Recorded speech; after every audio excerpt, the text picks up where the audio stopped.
Ageing and social change. تو جیسا کہ اس جو ٹاپک ہے ہمارے پاس، جو ماڈیول ہم پڑھنے جا رہے ہیں، اس سے ظاہر ہو رہا ہے کہ وہ ہم بات کریں گے ایجنگ، اور ایجنگ مین ایلڈرلی پیپل. اور ایلڈرلی جو پیپل ہیں ایک خاص ایج سے جب بڑھتی ہے عمر، تو پھر ایجنگ ایشوز اور ان کا کنسرن، اور پھر ان کا سوشل اور کلچرل اور اکنامک جو تبدیلیاں آتی ہیں کسی معاشرے میں، وہ کس طرح اس کے ساتھ انٹریکٹ کرتے ہیں، اس پہ ہم ڈیٹیل آج بات کریں گے. So as we see that جب ایج انکریز ہوتی ہے تو سمپلی وہ بایولوجیکل تبدیلی نہیں ہوتی، وہ انسان کے ہر جو سفیر آف لائف ہے، وہ اس کی کیمیکل کمپوزیشن ہو، وہ اس کی فزیکل پراپرٹیز ہوں، وہ اس کی سوشل لائف ہو، وہ اس کی اکنامک لائف ہو، ہر طرح سے اس کے اندر تبدیلیاں رونما ہوتی ہیں. اور پھر چونکہ جو سوسائٹی ہے وہ آگے بڑھتی ہے، ایٹ ورک ہوتی ہے، اور اسی طرح جو ہماری لائف کے جو پیٹرنز ہیں پھر اسی طرح نہیں رہتے، بلکہ stage to stage, from one phase of life to another phase, وہ تبدیل ہوتے ہیں. مثال کے طور پہ یہ چائلڈہڈ کی اگر ہم بات کریں، یعنی بچپن کا، اگر ہم 1 ایئر سے لے کے آپ 14 ایئر تک، 18 ایئر تک بات کریں، پھر آپ اڈولسنٹ کی ایج کا بات کریں، کیونکہ ڈیموگرافر جو ہے انہوں نے پھر یہ 18 سال کو بھی، بچپن کو بھی پھر اڈولسنٹ جو ایج ہے، جس کو آپ اردو میں لڑکپن کہہ لیں، اس ایج میں انہوں نے ڈیوائڈ کیا ہے. پھر آپ کی اڈلٹہڈ کا ایج ہے. ویسے تو ڈیموگرافر جو ہے وہ اڈلٹہڈ کی ایج جو ہے اس کو 15 سال سے لے کے وہ 64 تک جو ایج ہے وہ اڈلٹ کی، یعنی 65 اگر ایج آپ کی ہوگی یا 65 سے بڑھ گئی تو پھر آپ اولڈ ایج میں، ایلڈرلی پیپل میں، یا ایجنگ کا جو کانسیپٹ ہے اس میں، اس کی ڈیفینیشن میں آ جاتے ہیں. اب ہم بات کرتے ہیں کہ جب ایج گرو کرتی ہے، گروئنگ ایج کا ڈفرنٹ جو ایکسپیرینسز لائف کے ہوتے ہیں اس سے بڑا تعلق ہے. یعنی ہر ایج کے ہر ایک حصے کے ساتھ جو ایکسپیرینسز بندہ کرتا ہے وہ ڈفرنٹ ہوتے ہیں، ڈسٹنکٹیو ہوتے ہیں. مثال کے طور پہ جب ہم بات کریں ایلڈرلی پیپل کی، تو ان کی انکم کا مسئلہ، ان کے ساتھ جو لوگ رویہ اختیار کرتے ہیں، اس سے جو لوگ تعلقات رکھتے ہیں، اس کی ایون کلاس چینج ہو جاتی ہے، اور اس کا پھر امپیکٹ ہوتا ہے کہ اس کی ریس کیا ہے، اس کی جینڈر کیا ہے، اس کی کوالیفیکیشن کیا ہے، اس کا ریجن کیا ہے، اس کی سوسائٹی ماڈرن ہے، ٹریڈیشنل ہے. تو ان ویریبل کی وجہ سے پھر ویریشنز آتی ہے کہ جو ایلڈرلی پیپل ہیں. مثال کے طور پہ اگر ہم نارتھ امریکہ کی مثال لیں تو وہاں پہ اولڈ ہومز انہوں نے بنائے ہوئے ہیں. ہمارے پاکستان میں جو ہیں یہ ابھی ٹرینڈ ابھی شروع ہو رہا ہے کہ اولڈ ہومز یا ایلڈرلی پیپل کے ساتھ بھی ہم سویٹ ہومز کے نام تھے جو کچھ جگہوں میں، اسلام آباد میں مثال کے طور پہ ایک جو ہوم ہے اس کا میں نے وزٹ کیا، وہاں پہ موجود ہے. لیکن ابھی یہ ٹرینڈ ڈیولپنگ کنٹری میں آ رہا ہے.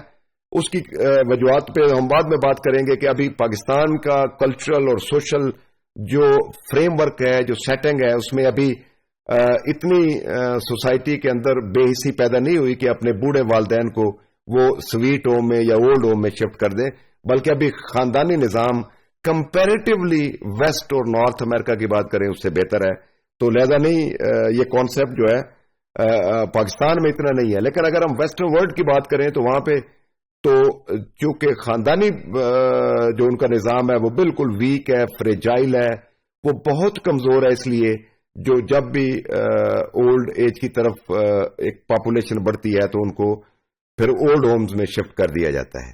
اب ہم بات کرتے ہیں کہ اس جب آپ کی ایج گرو کرتی ہے تو اس کے ساتھ ساتھ کون سی چیزیں جڑی ہوئی ہیں، کریکٹرسٹکس اس کی کیا ہیں. تو نمبر 1 جو چیز ہے وہ ہے سوشل آئسولیشن. تو یہ آئسولیشن بہت بڑا بوڑھے لوگوں کا بہت بڑا ایک مسئلہ ہے جس میں وہ تنہائی کا شکار ہوتے ہیں، جس کو آپ آئسولیشن کہہ لیں، جس کو لونلی نیس کہہ لیں.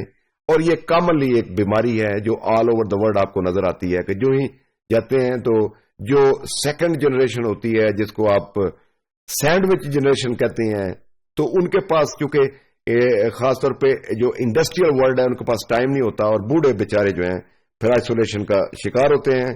ان کے فزیکل پرابلم، ان کی موبلٹی اور ان کے ساتھ جو کلوز کانٹیکٹ ہے وہ کمپیریٹیولی کم ہونا شروع ہو جاتے ہیں.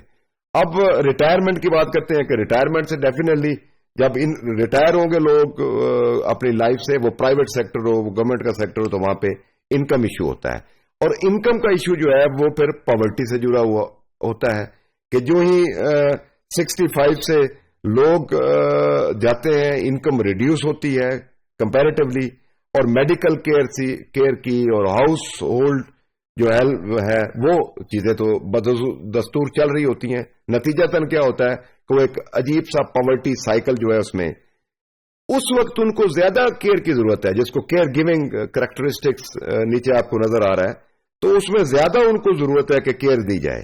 اور فارمل اور جو ان پیڈ قسم کی، کلوز قسم کی جذباتی وابستگی ان کے ساتھ اس وقت ضرورت ہوتی ہے کیئر کی جب وہ بوڑھے ہوتے ہیں. وہ فیملی ممبر دے دیں، کوئی ریلیٹو دے دیں، لیکن کمپیریٹیولی کم جو ہے وہ خاص طور پہ ٹرینڈ ہے. اور یہ جو کہہ لیں کہ ایک قسم کا ایک ڈیزاسٹر جو ہے وہ ایلڈرلی پیپل کے ساتھ جو ناروا سلوک ہے وہ پاکستانی معاشرے میں بھی ابھی آہستہ آہستہ گرو کر رہا ہے.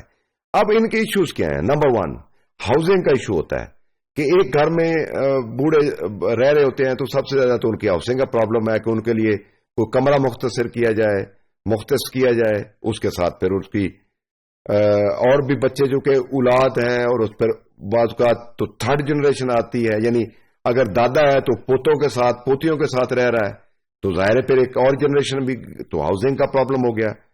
پھر انکم ڈی جنریٹ ہوتی ہے وقت کے ساتھ ساتھ، وہ بھی پرابلم ہو گیا کہ پہلے سیلری اگر تھی تو فل ملتی تھی، اب وہ پینشن ہے وہ ایز کمپیئر ٹو تنخواہ کم ہوتی ہے. پھر ہیلتھ ایشوز بڑھ جاتے ہیں وقت کے ساتھ ساتھ، کیوں؟ اور ہیلتھ ایشوز کا انکم کے ساتھ، پاورٹی کے ساتھ، ہاؤسنگ کا جو انفراسٹرکچر ہے اس کے ساتھ بڑا گہرا تعلق ہے، ان کا کیئر کے ساتھ بڑا تعلق ہے ان ساری چیزوں کا.